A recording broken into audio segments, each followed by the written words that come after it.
এই যে বন্ধুরা, এই যে দেখো জল বেরোচ্ছে, এই যে ডিজিটাল পাইপ দিয়ে চলে আসে আমাদের বাড়ির সামনে যে পুকুরটা আছে না, ওই পুকুরটা থেকে এদিক দিয়ে জল আসছে। আর এখান থেকে এই পুকুরে ট্রান্সফার হচ্ছে। দেখো এই যে এই পুকুরটা প্রায় ভর্তি অবস্থা। এই যে ওহ কি হলো, আর এই যে জল বেরোচ্ছে দেখো। ও মা কি সুন্দর জল বেরোচ্ছে ফড়োয়ার মতো, বাহ দেখো। যাবি না কিন্তু, একদম যাবি না। কি করছো? হ্যাঁ তুমি এখানে স্নান করবে সোনা? দেখো এদিকে পাইপটার দিকে দেখো, প্রায় পুকুরটা ভরা অবস্থা দেখো, দেখতে পাচ্ছ? আর এখন আমরা যাব মাঠে। বাবা কত দূর এগুলো আলু তুলে, আমরা একটু যাই।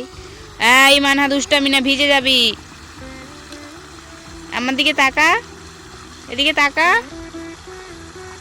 ভাল লাগছে জল খেলা করতে অনেক। জলগুলো কি সুন্দর বেরোচ্ছে। গরমের সময় না, আমরা যখন ছোট ছিলাম তো যেখানেই শ্যালো পাইপ থাকতো, মানে এইরকম জল পড়তো, দৌড়ে জামা কাপড় নিয়ে এসে ওখানে স্নান করতে চলে আসতাম। ছোটবেলার কথা মনে পড়ে গেল এইসব দেখে। আগে বেশ স্নান করতে বেরোতাম আমরা। তো চলো চলো, কি যেন আসছে মানহা, উঠো। এই যে এদিকে পিছনে, এদিকে। ও মা গো, তাড়াতাড়ি এসো, ভাগো। চলো। আর এই যে মাঠে চারিদিকে সরিষাগুলো পেকে যাচ্ছে দেখো, পেকে যাচ্ছে, প্রায় সব সরিষা পেকে যাচ্ছে। সরিষাগুলো কাটা হবে। আর এদিকে ভুট্টাও বেরোনো শুরু হয়েছে। হ্যাঁ বেরোচ্ছে হালকা একটু করে, পুরোপুরি হবে দেখাবো তোমাদেরকে। পুরো শীষ বেরিয়ে গেছে, দেখতে পাচ্ছ, অনেকটা বড় লম্বা হয়ে গেছে। আর আমরা এখন যাচ্ছি গিয়ে আলু তুলতে। হি চলো বেটা। এই যে এখন চিকন সরু রাস্তা দিয়ে আমাদের যেতে হবে। আর তোমার দেখাচ্ছে একটা জিনিস দেখো, এই যে ভুট্টা বেরোনো শুরু হয়েছে দেখো, দেখতে পাচ্ছ? এই যে ভুট্টা বেরোচ্ছে হালকা করে, এই যে দেখতে পাচ্ছ ভুট্টা বেরিয়েছে না? ওই যে ও পাশে একটা আরো, ওয়াও কিউট না, ভুট্টা বেরোচ্ছে। হ্যাঁ অনেকগুলো, ওই যে একটা ভিতরে।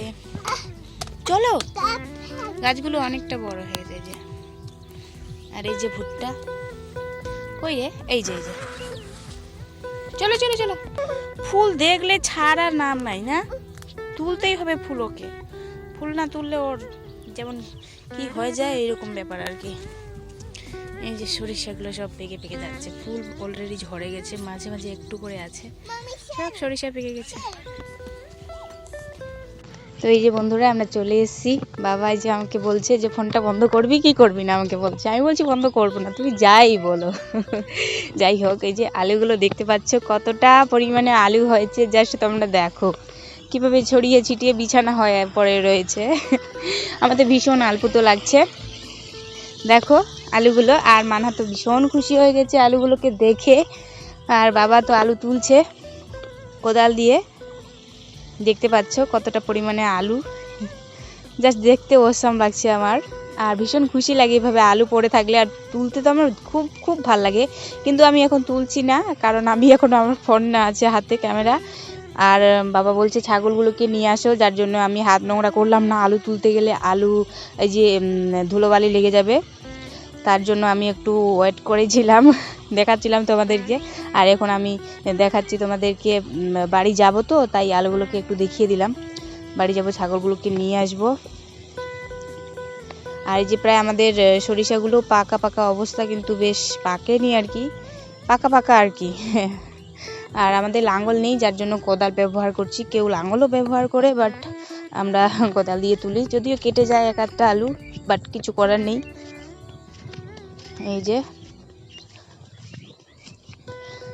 আর এগুলো হচ্ছে লাল আলু। হ্যাঁ ভীষণ সুন্দর হয়েছে আলুগুলোর সাইজটা বেশ হয়েছে।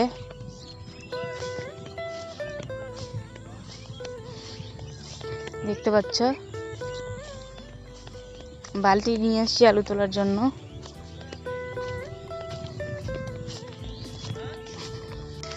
আর এই যে পুকুরটা প্রায় শুকিয়ে দিয়েছিল, এখন আবার জল ভরাচ্ছে।